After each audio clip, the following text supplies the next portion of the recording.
This week I've been at my parents' property watching over the animals while they're on vacation, and it has been such a wonderful experience.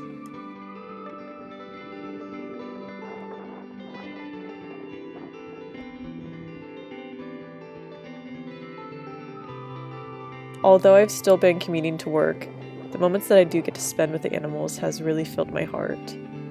I've been taking care of 6 horses, 3 cats, and 3 dogs that I consider part of my family, and this whole experience has reignited my longing for my own property and farm.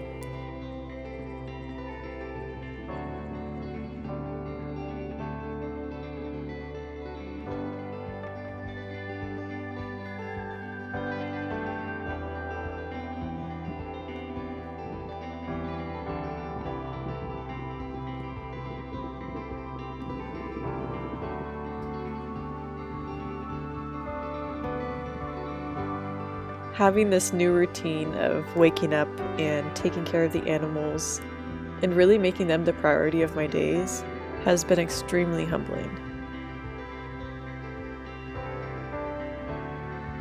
I know this may sound cheesy, but I really think that we can learn a lot from animals. Their ability to be present and rely solely based on their intuition, as well as just their connection with their environments, I think is really inspiring.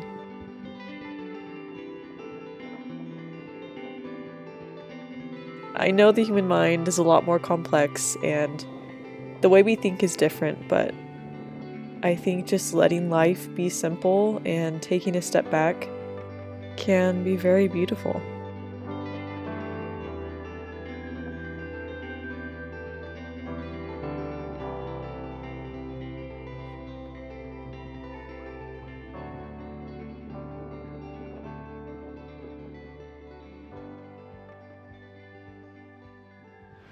It ended up getting so windy. I knew it was going to be windy today, but I didn't know it was going to be this crazy. The morning was pretty mellow. It's getting really intense, actually.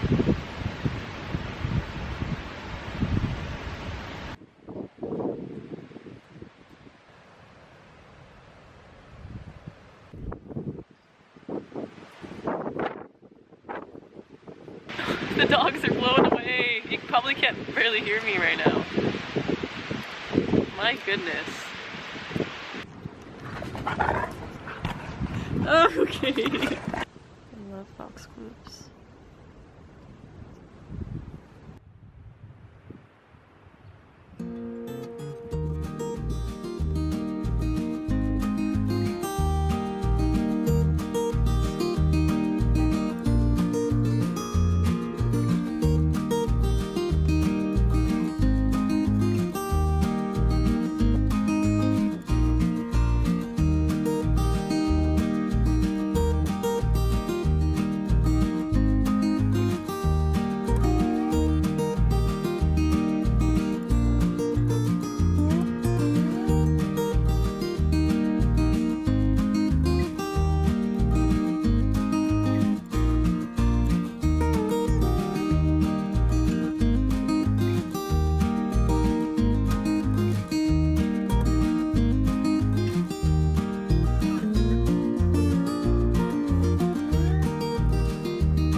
Hello! Welcome to feeding time for the horses. This has been my daily routine lately and I've been loving it. Just taking care of animals and having something to get me out. I don't know, this is a random thought, but there's this older lady on YouTube and I think this video went viral, but she was talking about how when you're depressed, sometimes something that really helps you to get out of that is having responsibility Obviously, you can still be depressed and have responsibilities such as taking care of your kids or a job. You can still be depressed, but it forces you to get up and do something. I find that when I'm home, I don't really have anyone or anything to take care of. The only thing I have is work, and that's really the only thing that gets me out. But I feel like here I have to wake up in the mornings early to let the dogs out, and I have to go and feed the animals because they're counting on me. So I don't know, random thought, but I've been feeling really good, and I think that's part of why. Anyways, these are my mom and my sister's horses, and my sister wrote like step-by-step instructions on the wall of how to feed the horses. Let me show you. She put step-by-step instructions all along everything. Everything has something on it to tell me what to do. Like, and these as well. I just thought that was so funny. Anyways, so I can't really mess this up, right? No, but honestly, it's been so nice, and I'm just having the best time. So, we have 4 horses that we have to feed. You already saw all of them. I also have to take care of 2 of the horses' hooves because they do have some issues with their feet right now. So that's been interesting. Chetko, one of the horses, he doesn't really like it, and I kind of gotta do the best I can. And then Daisy, the other one, she will only do it for me if I give her scratches on her chest or her butt. I guess it's a fair trade, but the dogs follow me everywhere too. It's fun to just have friends with me all the time.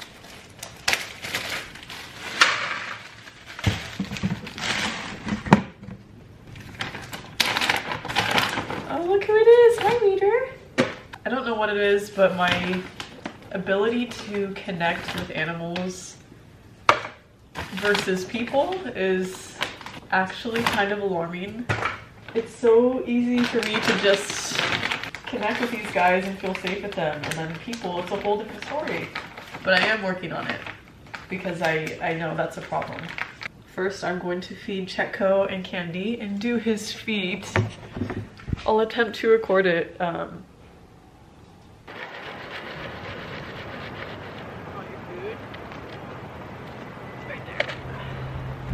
on, Chetko.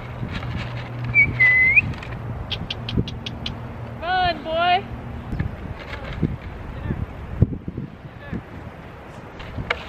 Now the hard part. I'm probably gonna get kicked in the head. Gosh. Look at, okay, Chetko's really big. Look at him. He's a big boy. And he's moody. You can already see his ears pinned. Look at that face. So wish me luck.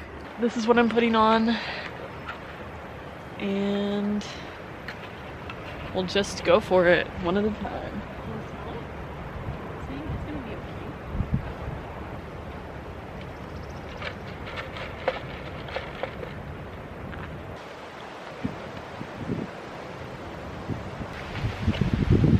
Thank you for not killing me.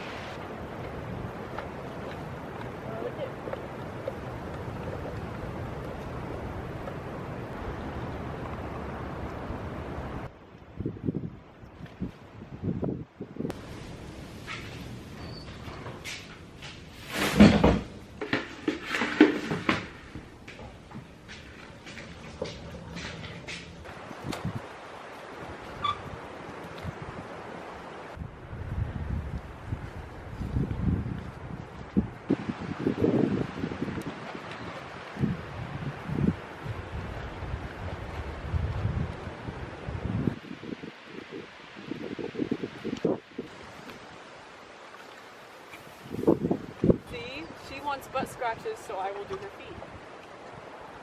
This woman knows what she's doing. My goodness.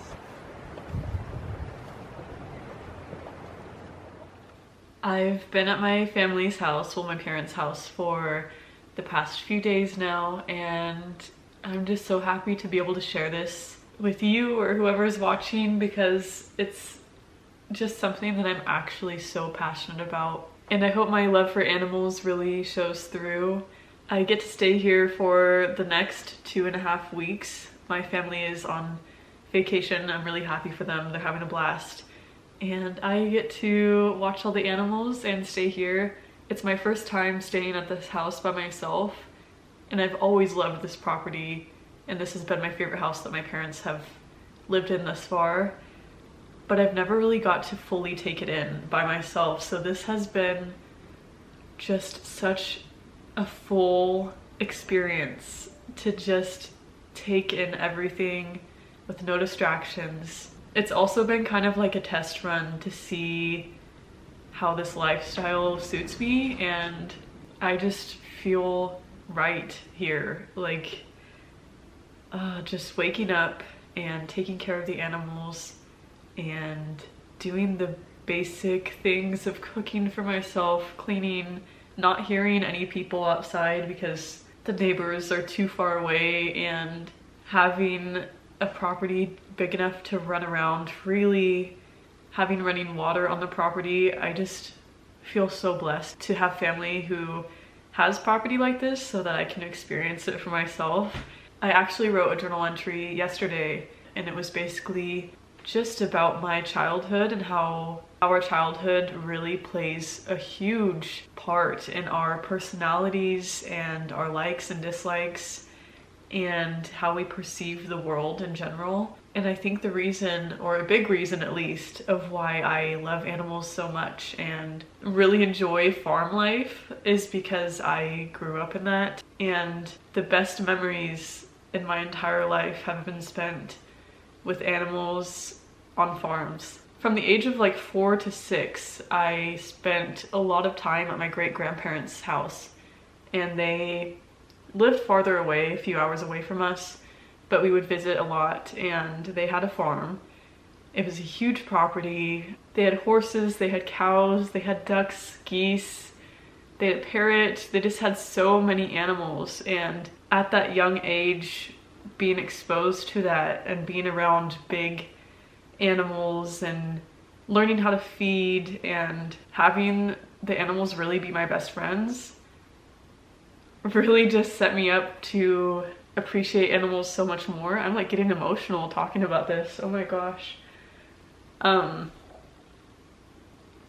But yeah, I've been reflecting about this for the past few days. I did not think I was gonna get this emotional about this. I was just gonna talk about how my childhood influenced my love for animals. But also growing up, I was a big dreamer. I just had the biggest dreams ever, and I would fill notebooks up with just plans for my future farm and the square footage of my house and exactly how many animals I would have.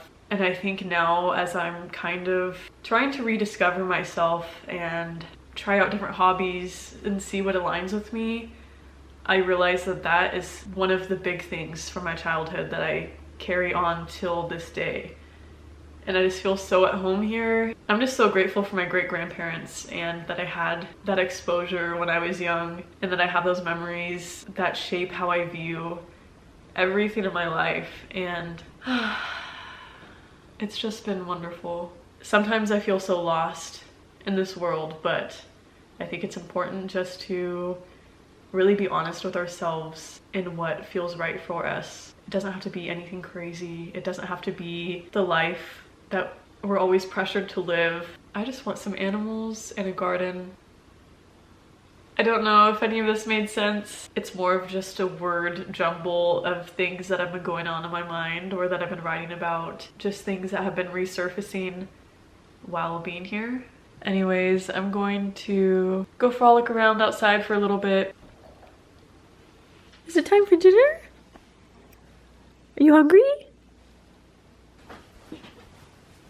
Thank you, family.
The tea is poured, and tonight is chamomile to help me with my sleep. Good night. Good night.